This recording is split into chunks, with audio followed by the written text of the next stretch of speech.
Assalamualaikum warahmatullahi wabarakatuh. Salam rahayu teman-teman semua, saudara-saudaraku yang udah selalu hadir untuk menonton video-video dari channel ini ya. Terima kasih buat semuanya yang selalu support channel ini, dan tidak lupa juga terima kasih buat teman-teman yang udah sering memahari pusaka-pusaka di tempatku juga ya. Di kesempatan kali ini saya akan membabar apa ya, ya anggaplah saya seperti biasalah memaharkan pusaka, dan juga ada pusaka-pusaka yang baru dan ada pusaka-pusaka yang belum termahar juga. Kita ke pusaka-pusaka yang belum termahar dulu ya. Ini pusaka yang bukan. Ini pusaka yang kemarin. Ini pusaka yang kemarin memakai warangkanya seperti ini, warangkanya seperti ini ya. Dan untuk bilahnya, ini salah satu dapur brojol dengan tangguhnya estimasi Tuban daerah Mojopahit ya, dengan pamornya Banyumili. Ini saya maharkan di angka 600.000. Barangnya masih sepuh, tos sentilanya itu panjang bilahnya ini di 30 cm, panjang bilahnya 30 cm. Untuk maharnya ini 600.000, sangat terjangkau ya, 600.000. Dan untuk keris yang kedua, ada juga keris yang belum termahar. Ini kerisnya memakai warangkanya ini iras ini ya, warangkanya ini iras dan bilahnya seperti ini. Sentilannya itu ping. Untuk bilahnya seperti ini. Ini dapurnya masuk di dapur Pulang Geni dengan pamornya Bintang Aras, salah satu pamor langka. Dan untuk derajatnya itu sama halnya dengan pamor Udan Mas Tiban ya. Udan Mas Tiban ya, yang penting pamor dan Mas lah. Udan Mas Tiban atau rekan ya sama. Untuk derajatnya ya sama seperti itu, maksud derajat dari tuahnya ya. Tuh sama seperti Udan Mas.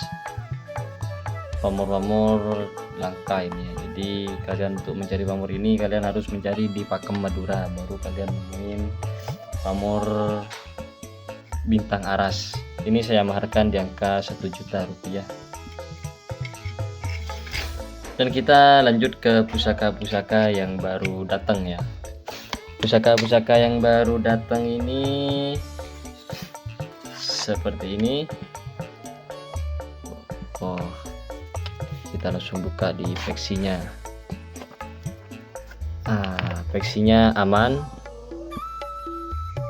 dan lubang mataharinya masih rapat. Untuk bilahnya seperti ini ya. Ini salah satu pusaka yang berdapur jala dinding dengan pamornya ini masuk di pamor Wahyu Temurun, dan di sor-sorannya ada pamor Bawang Sebungkulnya ini ya. Pusakanya masih kategori utuh dengan panjang bilahnya di 32. Konveksinya ini masih aman sekali untuk peksinya ya. Untuk maharnya ini saya buka di mahar 1 juta rupiah. Udah nyandang juga, sandangannya dan lumayan lah, masih bawaannya ini ya, sandangannya seperti ini masih bawaan. Untuk maharnya ini saya buka di 1 juta rupiah. Dan kita lanjut ke pusaka yang berikutnya ya.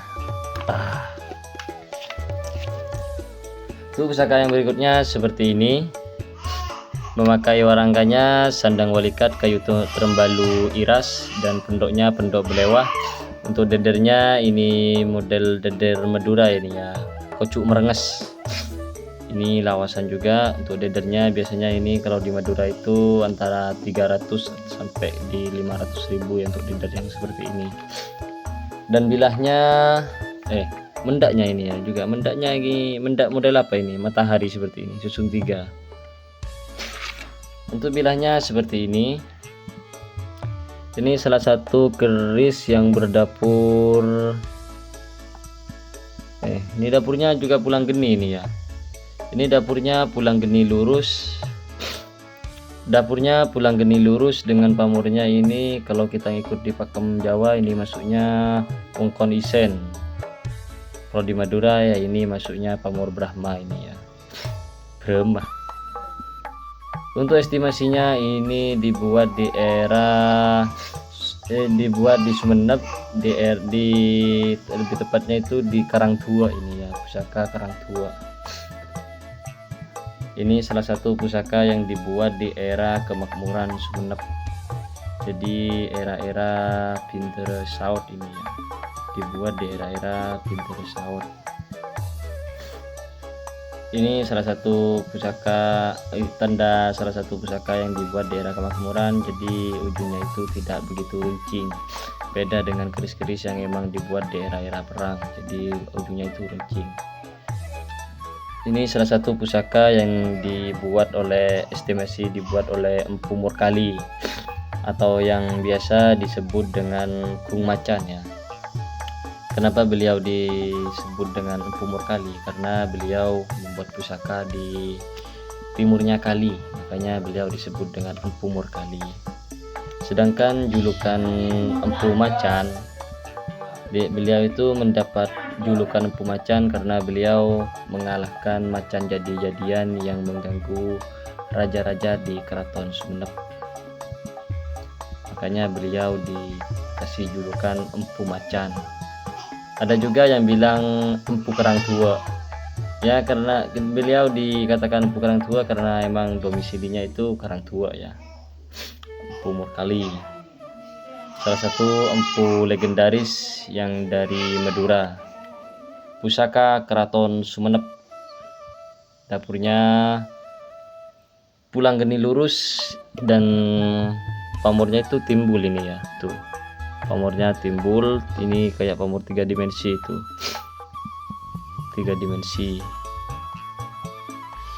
Pusakanya kategori tus, pusaka yang sangat utuh, dan pamornya utuh, bilahnya juga utuh, dan sandangannya juga cakep. Ini saya maharkan di angka 3 juta net ya, udah ya, ini 3 juta.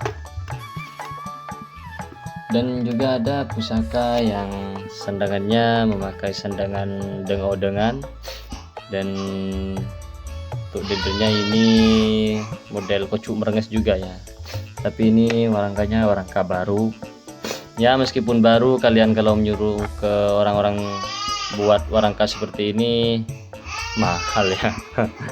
500 gak dapet. Warangkanya baru, dan untuk bilahnya seperti ini. Ini salah satu pusaka yang berdapur brojol ini ya. Dapurnya brojol dengan pamornya ini masuk di pamor Brahma juga. Kalau kita ngikut di pakem Madura ya. Ya kalau di pakem Jawa ini masuknya Wongkon Isen.